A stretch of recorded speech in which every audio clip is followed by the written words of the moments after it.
TIP is definitely a scary team. In a tie for third with TSM, and they've had 5 straight wins, won every game in the second half of the split.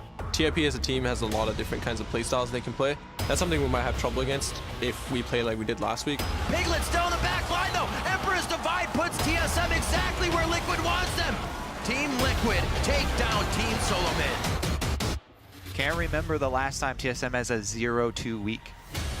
미드가 잘해야 이기는 팀인 것 같아요. 잘할 수 있고 이길 수 있다면 그냥 이니시를 무조건 먼저 걸고. TP comes in from impact and the kickback knocks down Gamsu.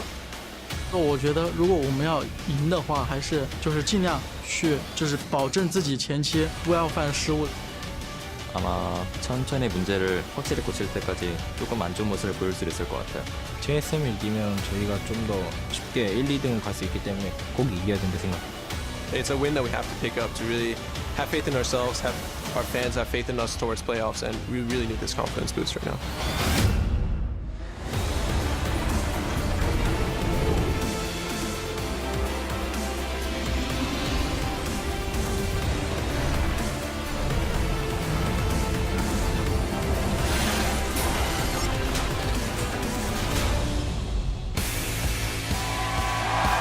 Welcome to Week 8 of the North American League Championship Series Summer Split. We're coming to you live from our Los Angeles studios here, and the fans have packed our stands to cheer on their favorite teams.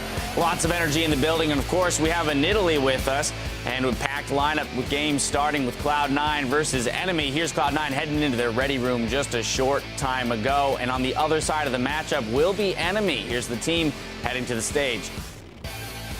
We'll see if they can pull it together, battling for that 7th place spot, essentially. And TSM, and embattled TSM, already looking into the building, looking to turn around their week from last week. Really tough start for them. Hello, everyone. I'm James Dash Patterson. Excited to see what our teams have in store for us as they sprint towards the playoffs. And sharing the analyst desk with me are Aiden Zyrene Moon, Joshua Jat Leesman, and David Freak Turley. Good morning, gentlemen. How are we doing today? We're doing well. Afternoon. I know we do this every time, Freak. It's always but it just doesn't seem right to me. somewhere. Exactly. That as well. See?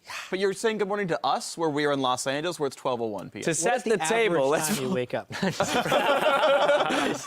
All right, to set the table, let's pull up the standings. First place, Gravity, and second place, Team Liquid have locked in their playoff spots and are now battling for seeding. Then one game back in third, it's TSM, CLG, and Team Impulse. Team Dignitas is in 6th place with Team 8 in 7th. Sharing 8th, it's Cloud9 and NME Esports, followed by Team Dragon Knights in 10th.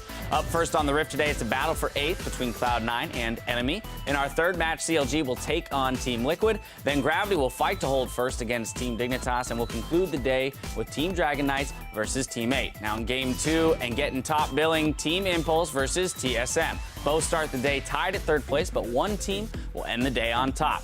Now, there are only 4 games left for each team to play, and every game is critically important as teams make a run for the playoffs. To help illustrate what the teams still have to contend with, we put together the top 6 teams and their opponents' records. Yeah, and the thing I want to point out here is that Gravity should be a lock for first because they have the easiest schedule as well as the best record coming into the next 4 games, because in order to get the best record, they've actually beaten most of the top teams. So now it's all about staying consistent for Gravity. And speaking of consistency, or kind of the opposite here, Team Solo Mid, TSM, this actually might be the first split they don't make finals here. We see Gravity at #1, Team Liquid look like a pretty heavy favorite for #2, and TSM have been having all these struggles. Some people playing pick and ban, and because of that, Reginald showed up and said, I'm going to do the picks and bans for us. I'm going to review the comps every week. I'm going to be the new head coach. He's like taking over the team again, which I admire the gumption. But we're also just seeing like really bad individual plays. Santorin missed a Vi ultimate, and then he got outsmited by a Corki ulti. So like we're seeing a wide variety of misplays here by TSM. And they're in 3rd place right now. The biggest opponents in TIP for that spot. They play them today, and that'll be a really important match. And I do want to talk about the teams that are near the bottom of the playoff spots, which is TIP and Dig. TIP right now are on a 5-game winning streak, and they get to play the top 3 teams. They can possibly play upset and also prove that they are a playoff contender and can beat those teams once they get to playoffs. Then there's Dignitas, who's on a 3-game losing streak, same spot. They also play very top teams. They have the hardest schedule that's left. And their coach isn't with them at the moment. They've brought in Broken Shard this week to help them with that. But this is the worst possible time for that to happen because they, like I said, have the hardest remaining schedule, and they have to bounce back from this loss streak. Gonna have to step up. Yeah. Without a doubt, all of the games today having huge standings implications, very important for all of these teams. And with that, that's going to do it for us. We're going to send it over to the caster desk to get the action underway. Thank you very much, Dash. Hello, cats and kittens. I'm Rivington Biz in the third, and alongside Lion Tamer, Sam Kobe, Hartman Kensler. That's just a hobby, though, Riv. Today's all business. Let's cast some League of Legends. I'm ready. Do you want to introduce the game? Yeah, it's going to be Cloud9 versus NME Esports for our first matchup. Got it. Winning this match would be a huge fall for teams trying to now reach 7th place in the grand scheme of things, while a loss would almost certainly close the window and mean a trip to the spring promotion tournament. Yeah, I mean, NME, though, they've lost 6 of their last 7 games, only getting a win against the last place team, TDK. And their schedule only gets tougher, so this is a must-win situation for those guys. Yep, and for Cloud9, reaching 7th place would mean they could cash in on those championship points, 70 of them from the spring split for a possible run through the gauntlet and a shot at Worlds, which is what they are really hoping for now. Yeah, they would love to get back to Worlds, but it's definitely a long shot for them. Yeah. Last week, we saw when Cloud9 took down Team Dignitas, though, that was the fastest game of the entire split. So they still can execute. If Cloud9 are able to get that early lead, they can close. That's right. And in the struggle between individual skill and strong team coordination, Hai says teamwork will win every time.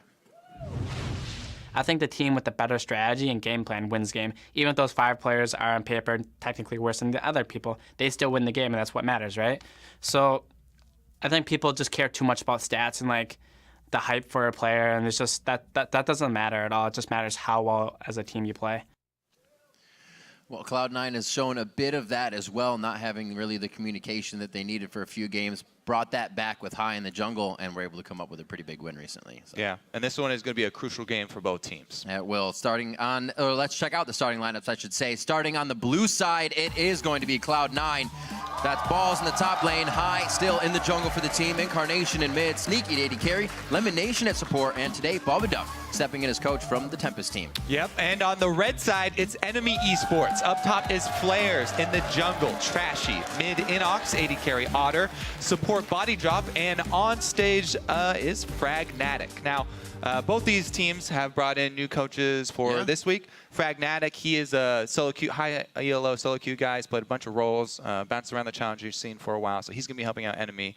And then, as you said, Bubadub, he's not replacing Charlie's not benched. Charlie's just going to be working more with Cloud9 Tempest, their challenger team. Yep, and in the end of the champion select as well, or I should say last say, usually goes to Lemonation in the first place. So a new mindset, and Cloud9's actually been kind of moving towards that. A mindset of someone new in the jungle, a mindset of someone new now on stage. Yeah, they have gone back to the Lemonation notebook. Yep. He does have the final say once again. All right, so right off the bat, interesting bans here because this is now 5.13, the patch that we're on. We have moved on. And I would say Nidalee is by far the best jungler in the game on this patch. Probably going to be repeating that story for the rest of the day, but she just got a huge buff with the stats added to Runeglaive, and Rek'Sai was taken down. In this patch, there's a nerf that a lot of people haven't even talked about that much. The range on her knockup was taken down significantly by 40 range, and it will really hamper her ability to really have big impact in team fights because it reduces the area that she can knock up multiple people. I think we see where Cloud9 focuses their priority as well, off of these bans right away. 3 bans to the jungle immediately. I talked about strategy. He's new to the jungle, doesn't have a very deep champion pool, so he's going to take off the top 3. You know, regardless of buffs or nerfs to the top tier of junglers, they're going to get everybody off of the table, and then not first pick a jungler either. So I just wanted to make sure Trashy does not have wow, Hayes seemed to feel comfortable on things that aren't really being played all across the board. That Rengar last week, so you why don't have to first pick that. Nobody's going to steal Rengar away from you in North America. That Kalista, however, not really making it through the picks and bans for quite some time, being banned by either team. Now going to make it through. Yeah. See if you can produce some results with it. Yeah, usually we also see Sivir, very, very high priority. That's great for team fighting comps, great for grouping up, catching people in rotations.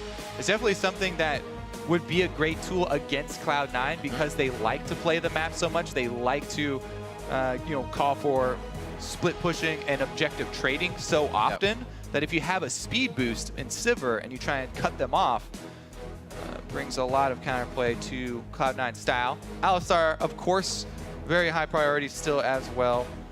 Number 1, tank support. Yeah. So Shen's coming up, though. Wolf making some ridiculous plays in the SKTQ game on that Alistar, and you can usually do that. A lot of confidence if you get a few good plays in the early game. You just keep going. You're a mad cow. We'll see if Body Drop can get to that point.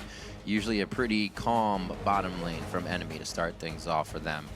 Maokai coming in to make sure, as you said, a bit of a tank line here. Cloud9 making sure they waste their time, or not waste their time, use their time to give NME a hard time when they go to pick their champions. Yeah, this is something that we've pointed out for years, actually, with Cloud9 and Champ Select, is their insta lock-in and their double lock-in, so they give you, less time in Champion Select to react to what they're choosing.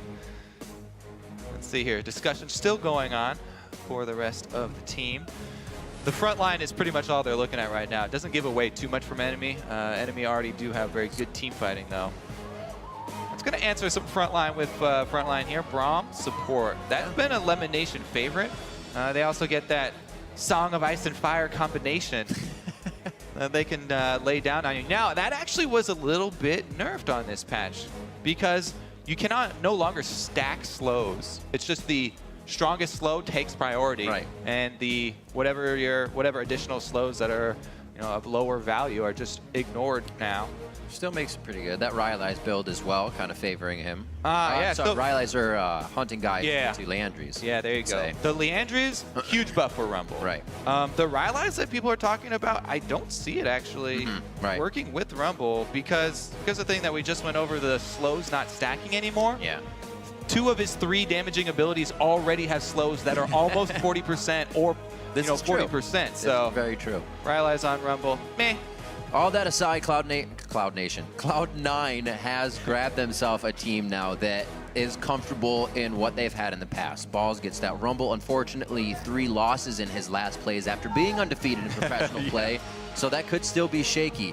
Going back to things they know, though, seems to be the key for them here in this Champion Select. Looking on the side of NME, Otter on that Corki, things we have seen before, can produce a safe laning phase and then get out to the fight with the team. But we'll see how trash he can do on Evelynn here.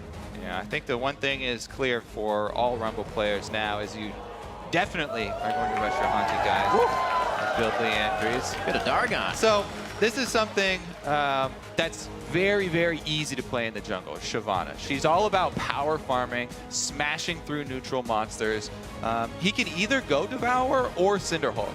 I actually still really like Cinderhulk Shyvana coming from the jungle. It's just like a top lane Shyvana because you can get almost as much money out of the jungle as you can in the top lane with her because her clear is so ridiculously good with burnout. Now, Hai has been favoring the Devour Shyvana in his solo queue and in his recent practice. So this is probably a Devour Shyvana, but I actually do think that Cinderhulk Shyvana is extremely powerful too. We'll see which one he chooses. Going against Evelynn here, he shouldn't have a problem. If Shyvana ever runs into Evelynn or counter ganks her, he'll easily be able to chase her off. Oh yeah. But yeah, once again, when you run a jungler like Shyvana, the thing you're lacking is crowd control. Oh, we're gonna get Devoured Jungler! Yes! Okay, so 513. It's happening. Devour. The moons have a line. A ton of junglers have talked about how they don't like hard farming. They're not a fan of Devour jungle. If there's a region for Devour to shine in, though, it is North America because of the slower game pace. Right? Ah, shoot. All right, I got super excited. It's okay. Anyways, it's a Yi mid. We hear the passion. The passion is there. Right. All right, we may still get one Devour. Thank you for rating me back in. I forgot about the Evelynn pick. They already have that one locked. So it's going to be the Master Yi Faker style here for Inox. We'll see if he can replicate. Wow.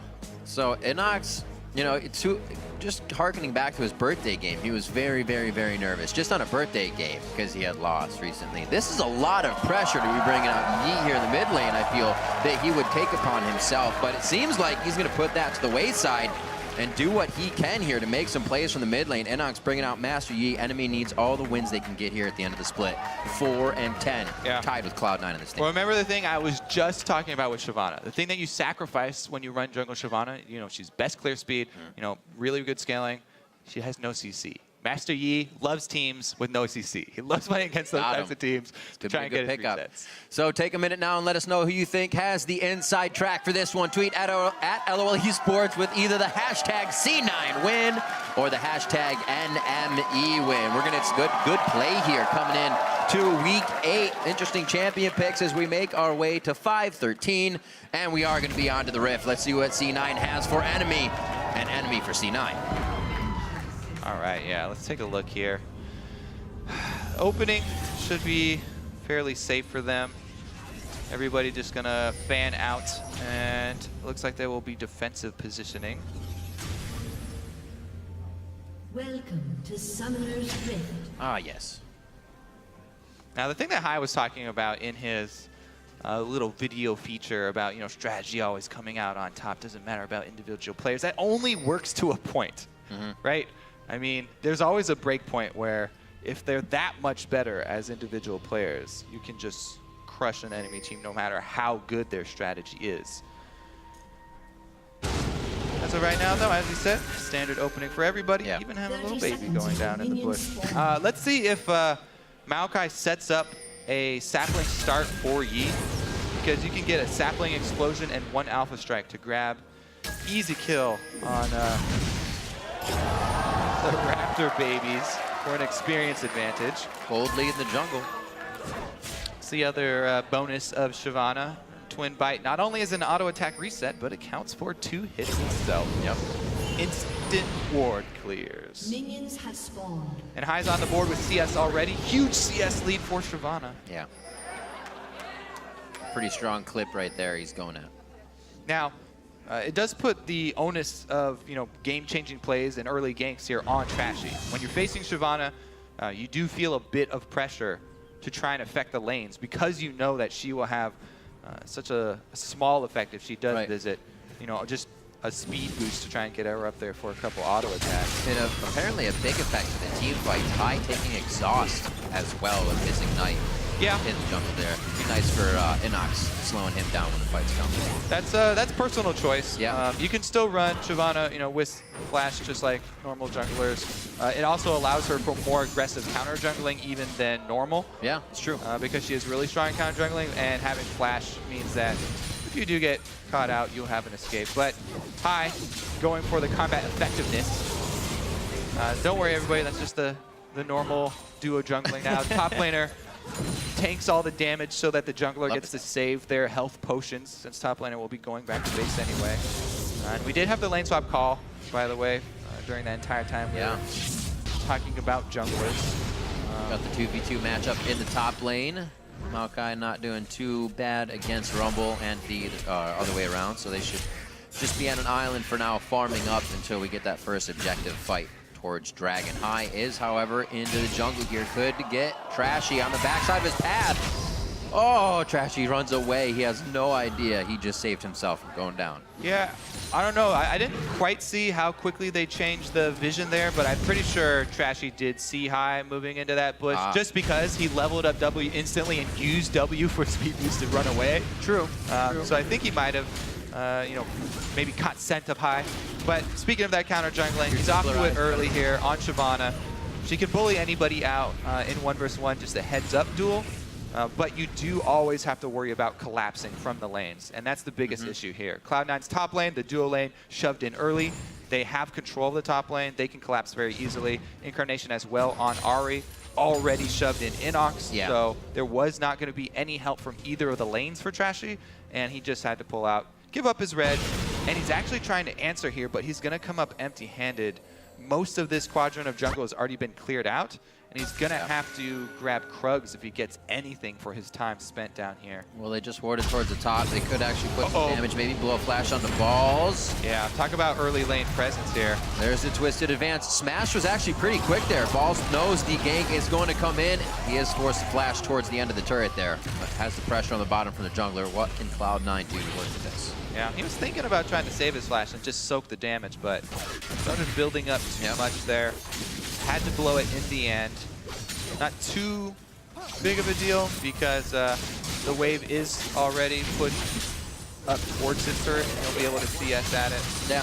Maokai with a bunch of AoE always constantly shoving the wave as well, so Not too big a deal for Balls, who, by the way, did start with the Amp Tome just to try and rush into the Haunting guys and Leandre's build even quicker.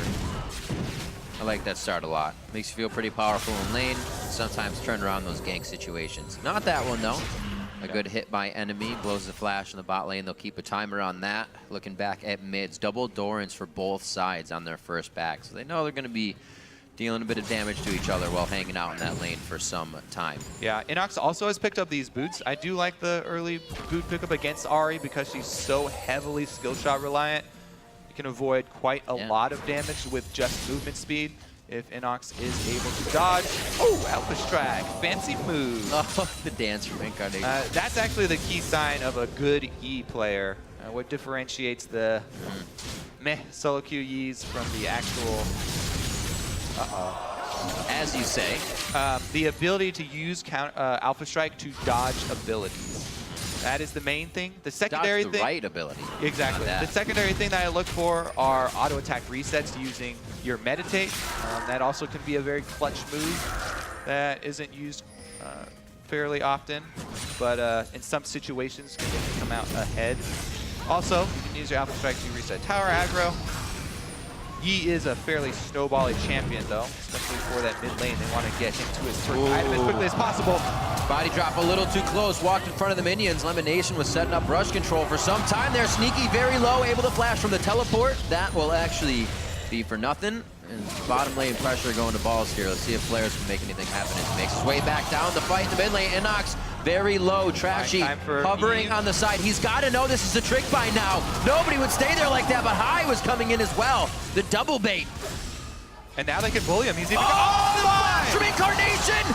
The orb comes back, it misses. Able to pick up the kill from a Foxfire. High is going to go down eventually. Incarnation stays alive as Flares does not fully come down. He stays in the Tribe Rush. They're still going for top lane. Pops the Vengeful Maelstrom, and they take down Sneaky. Now the teleport from Balls. What an equalizer across the entire team in the Tribe choke point.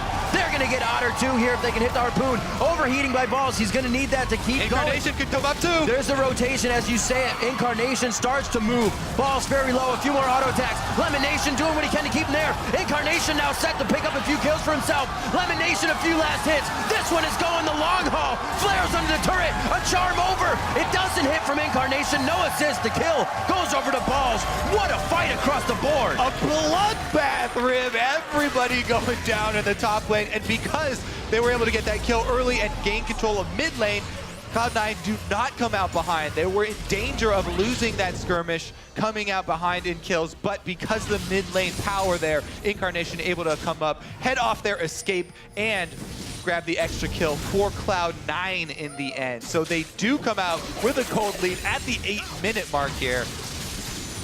Whew, action-packed so far. Could say so.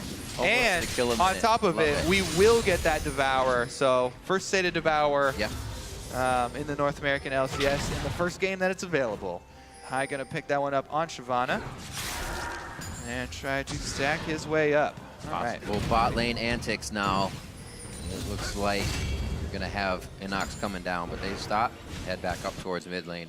Just pressure on Dragon for now. Make sure that does not go easily over to either team. Now that the bot lanes, or I should say the dual lanes, have switched to bot.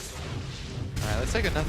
Yeah. This is the beginning of it. So Sneaky looks like an easy target. They kill him very quickly. Balls, his teleport was not used in the last skirmish up top because it was on cooldown for him using it to try to get back to lane. So it was back up here. And the equalizer was a... I don't know what that pink ward was, actually.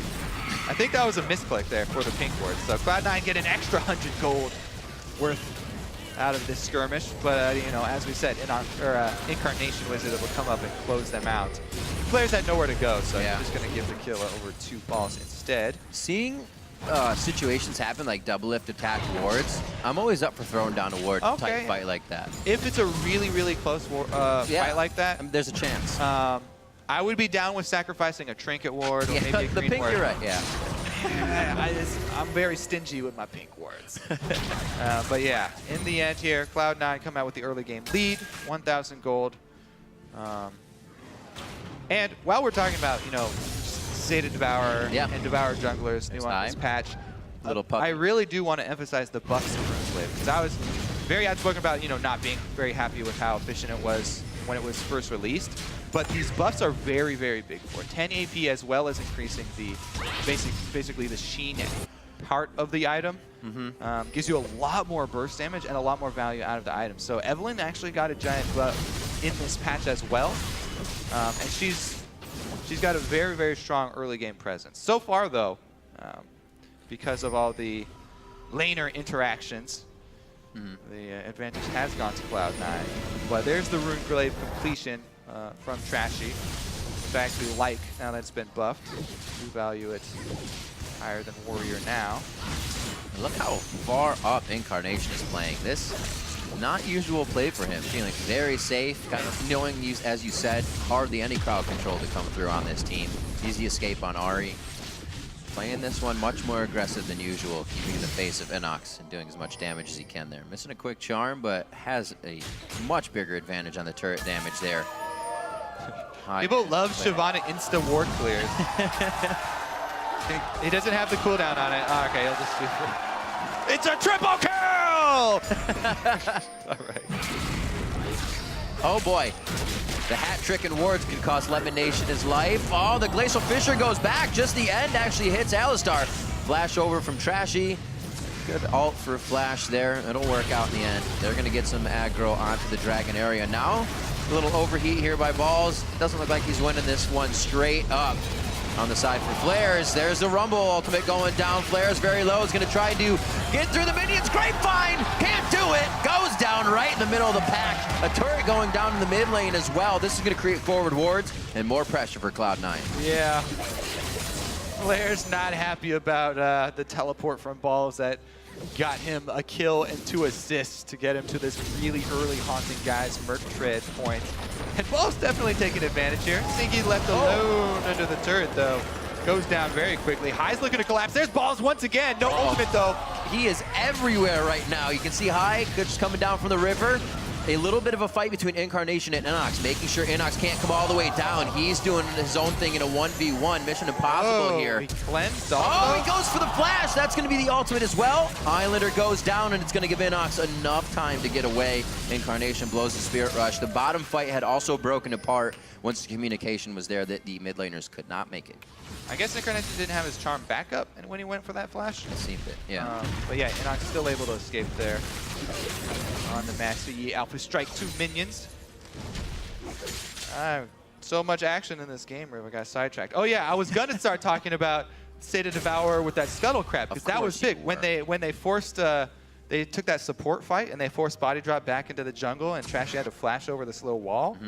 High claiming that Scuttle Crab is huge for him. 2 stacks from it on the Sated, or towards his Sated Devourer. He's at 9 right now. It's actually really important for Shyvana to be able to transform it. Some champions not quite as much. All right, well, more action. Flair's going to get stunned up with the Braum passive. After this, got a Sated question. Remind me. We'll hit it. Flares looks like he could be going down. He just got back to lane. His teleport's down from just coming back, and now he's back in the ground. Very unfortunate situation as he wants to get big for the team.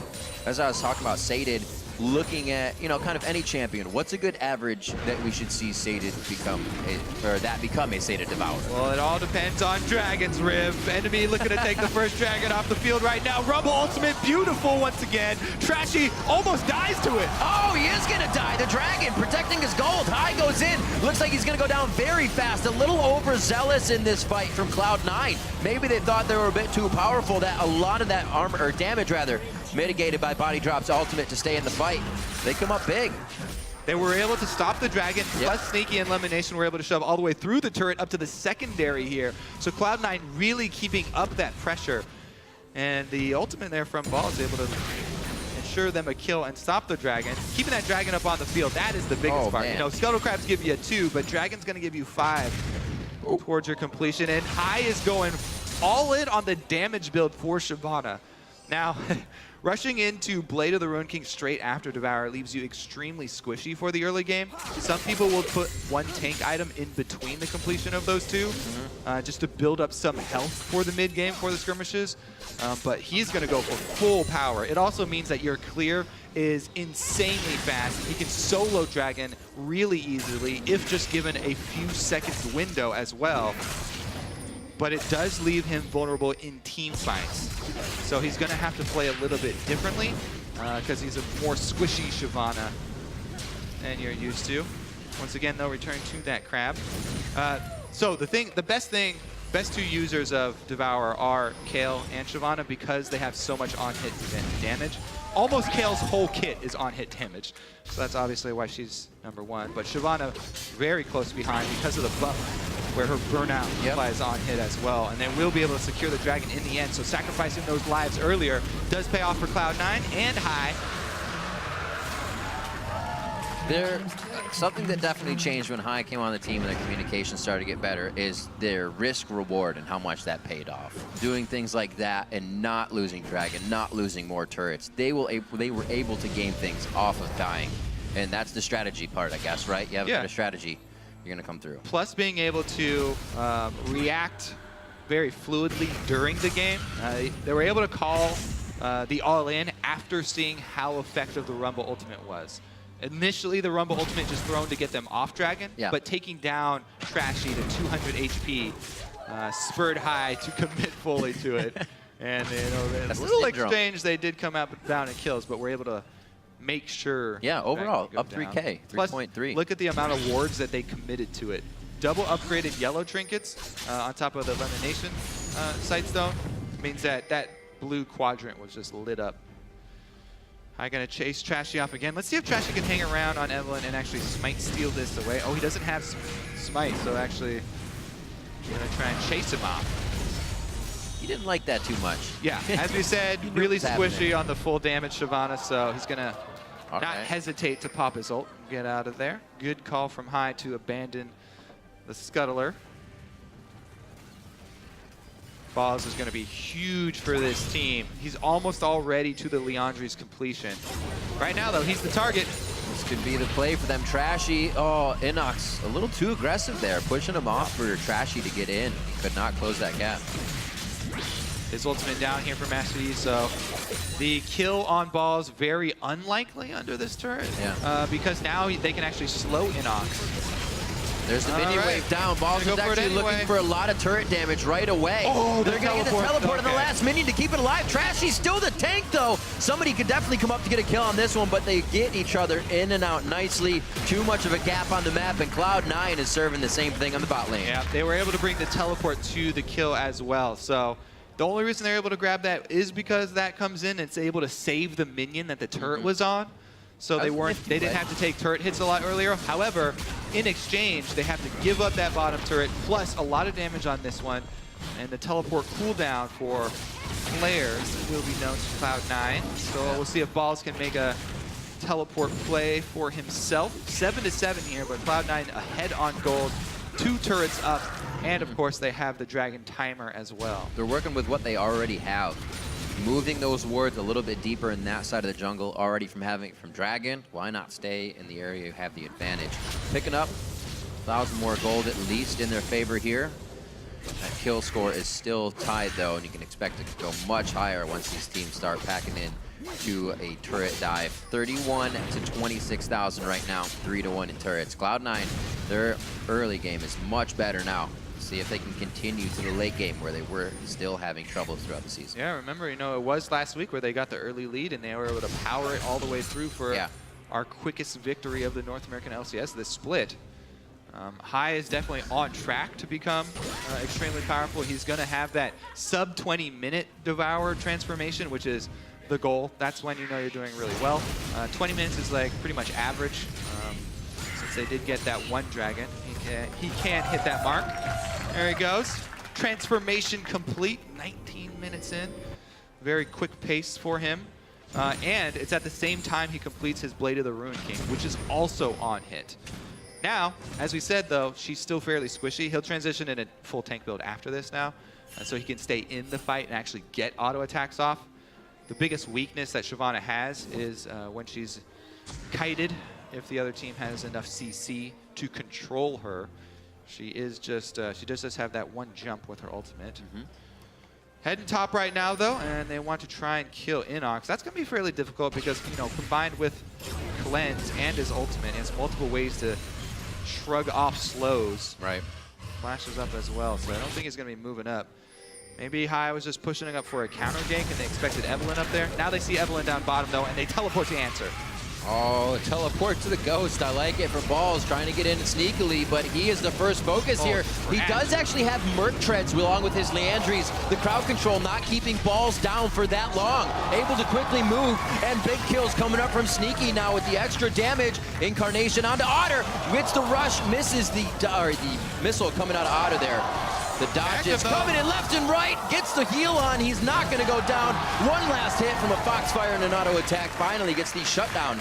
As you can see on Otter, the sword shoved into the ground there between the images. Incarnation has given Cloud9 so much control of the mid lane this game. The Master Yi has been a target early on, and a vulnerability for the enemy squad. The mid lane, they haven't had control all game of it. Incarnation's done a good job keeping that up. They've also got plenty of wards to replace the turret that they took there. And they've started up Baron here. Inox going to try and answer, though. Can he make a hero play? Negative. No chance. Unfortunately, he could not get into time. That's huge for Cloud9. Starting to put their foot down. Let's see how they use the super mini waves now to keep pressuring forward. Dragon's going to be in 19. Let's take a look at this again. All right, so remember all the while this is happening as well, Hai is just shoving in up top, so they're gaining control of the top part of the map as well.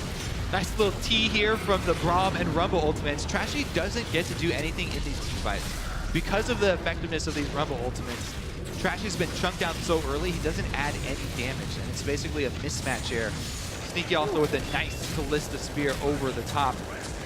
See what Incarnation, oh, we missed his little dodging of the missile, flashing back in for the kill. But again, the Sated Devourer, Shyvana with Blade of the Ruin King annihilates Baron, boy. As well as Dragon. Winter's Bite actually hits Inox. It forces the fight. Hai is going to go down very fast. This could be bad for Cloud9. Fate's Call pulls out Lemonation. They're back onto Inox. He gets out with a sliver of health.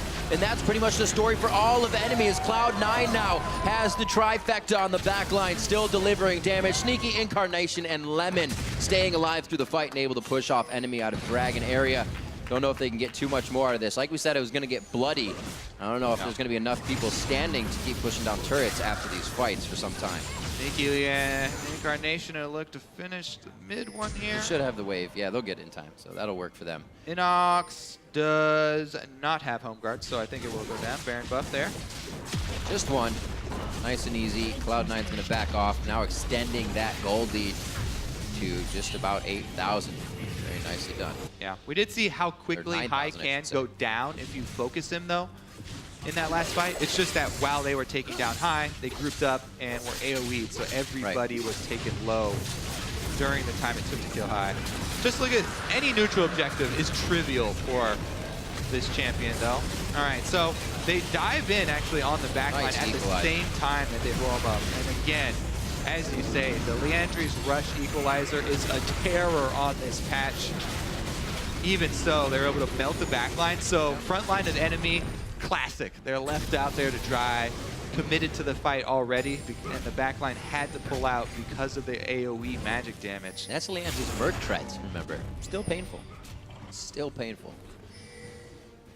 So things looking good for Cloud9. Incarnation 501, 236 CS in that mid lane. Oh, easy pickings here. Got it. All right. Another one. Well, Cloud9 complete control of the bottom side here.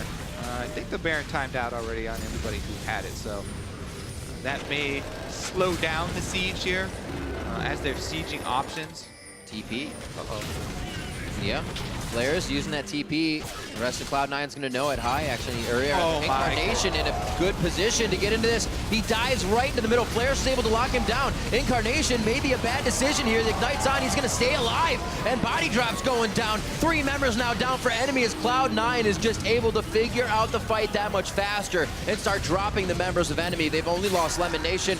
And now they're on the second tier in bot lane. Guys caution against fighting against Rumble in jungle corridors, but fighting against Rumble and Braum, who can lock out any pathway through the jungle, very, very difficult. Again, by the time Trashy can get into the team fight, somebody's already dead because of those two slow fields controlling the zones inside the jungle for Cloud9. That will give them the easy opening to knock down another inhibitor here, and Cloud9 looking to have back-to-back really, really fast games here in North American LCS. I think that last fight kind of proves what you were saying in Champion Select, is that there is not much crowd control on the NME team. For Incarnation to get out like that was crazy. So what I was talking about in Champion Select was that Cloud9 have little cloud control with Shyvana. Oh, he doesn't bring it a lot. NME actually has substantial crowd control with Alistar and Maokai. I mean, I'd say it's decent average. Good enough. Yeah. Not enough to kill Incarnation. And I always value Alistar as enough crowd control for an entire team, just because how effective multi-man knock-up combos can be. Can fall that way. Yeah. And just advances enough to get things started for players if they were ahead. But they are sadly not ahead and unable to make this catch work. Yeah, so this, they were down. Oh, so they used everything right there. Body drop also just smashed into the ground. So there was no pulverize available for Alistar in this fight. And he was just auto-attacking the whole time. Trashy trying to run across the low fields there. Thank you, dangerous game. And Inox jumping, or Incarnation jumping in and out of the fight effectively on Ahri. 7-0-3 for Incarnation. Also trying to utilize one of the new, or one of the changed items here and get that AoE slow 40% with the Rylai's working there for Ahri for even more slow zones. What will Cloud9 decide to do next? Anything is an option at this point. Just about a minute and 20 seconds on both Dragon and Baron. Consider that to be theirs. Enemy might just have to give these up with the damage just Balls himself can put out in these choke points. Maybe a fight at the inhibitor turrets would be the best thing. Still going to be difficult. One's already down. You're going to expect that split push coming in from C9 here as they are starting to deny all the vision in enemy's jungle. It's what Cloud9 has needed here at the end of the split. A few changes here and there. A lot of teams are actually making the changes. It's getting tighter and tighter, and only 4 more games to go. It seems that Cloud9 is correcting the right thing so far. Definitely much better performances in the last 2 games. Yeah. Pi also getting more accustomed to the jungle. More comfortable.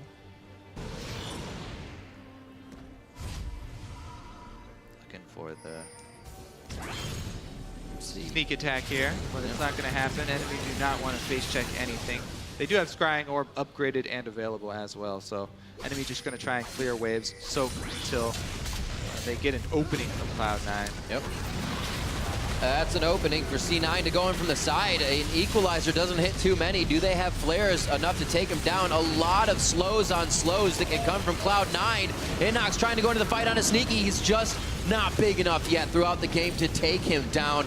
Also, the peel from the rest of the team and Cloud9 are just on point right now. Incarnation, a bit of a frown as Trashy walks away.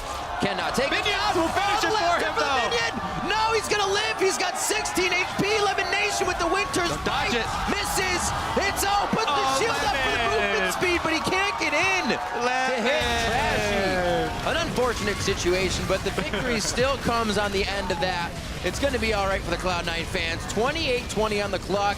And 20-10 in kills. Definitely a bloodbath we had here to start off week 8. Cloud9 take down enemy. Back-to-back victories for Cloud9. Starting to get some wins back for themselves. An enemy knocked down once again. Have to start worrying. The Master Yi definitely not working out for them. As well as the little skirmish up top there where Ball's got a bunch of early kills and accelerated that build path into the Leandries, enabling him to get a solo kill on flares.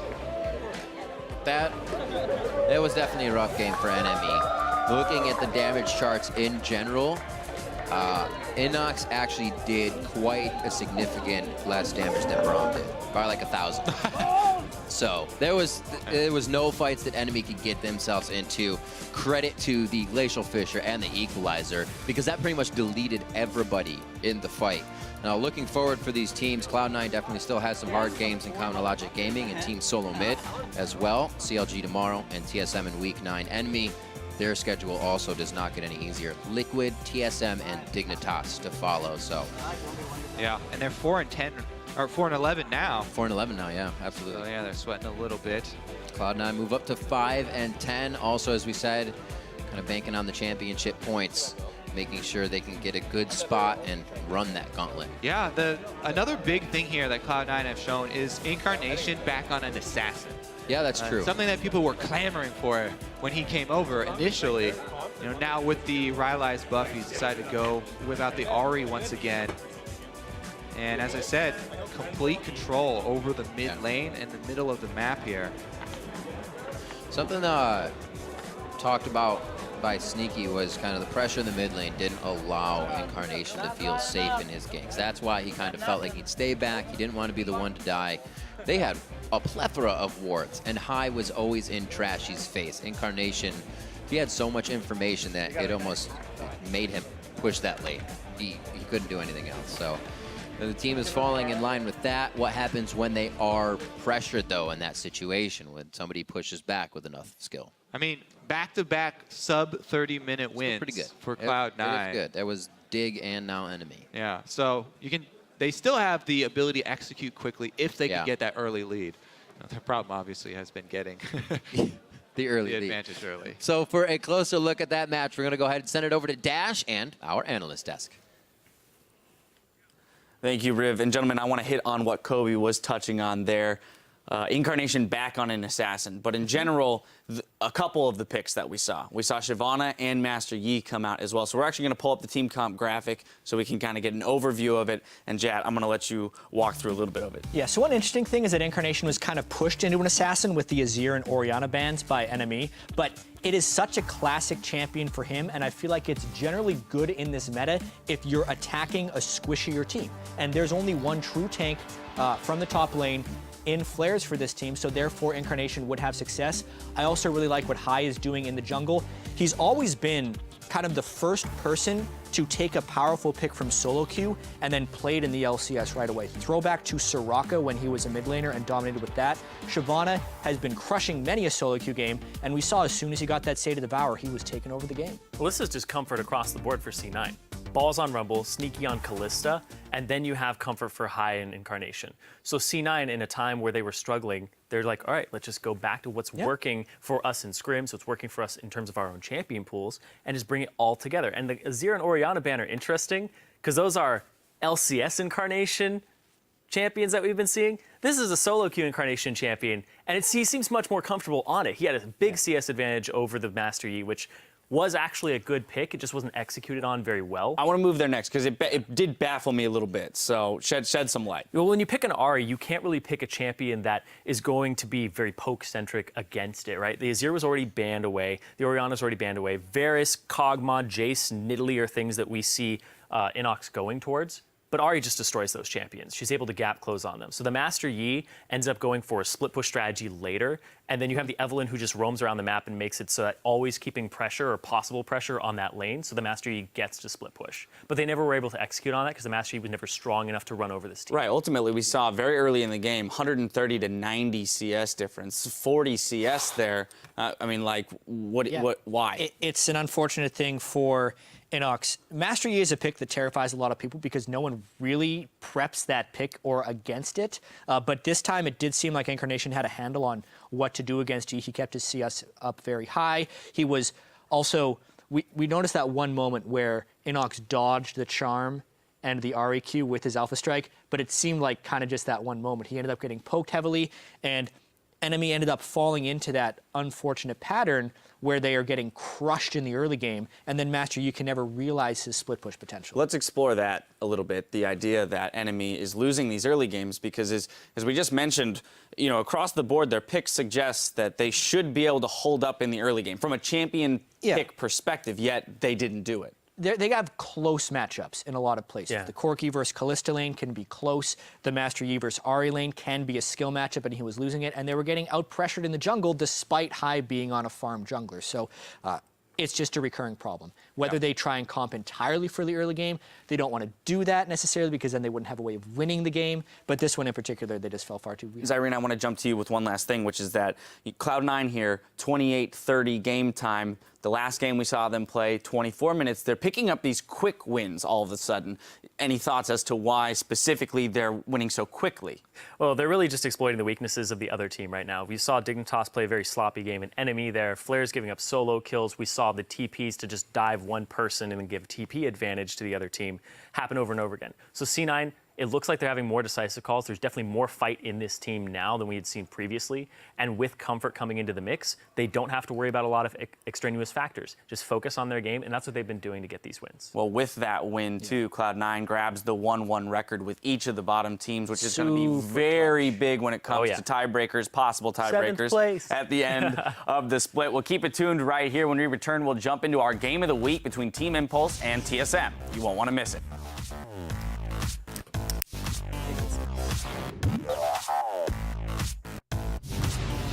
Give us a motivational speech. Alright, motivational speech. Okay. You guys are playing NME. Okay. You guys are better than them. So, yes. You don't know that. Okay. Incarnation now set to pick up a few kills for himself. Lemonation a few last hits. This one is going the long haul. Flares under the turret. A charm over. This could be bad for Cloud9. Fate's call pulls out Lemonation. They're back onto Inox. He gets out with a sliver of health. Kill the front line. Kill the front line. Kill the front line. Master. Kill front line. Kill front line. Chase. Go. Cloud9 take down NME.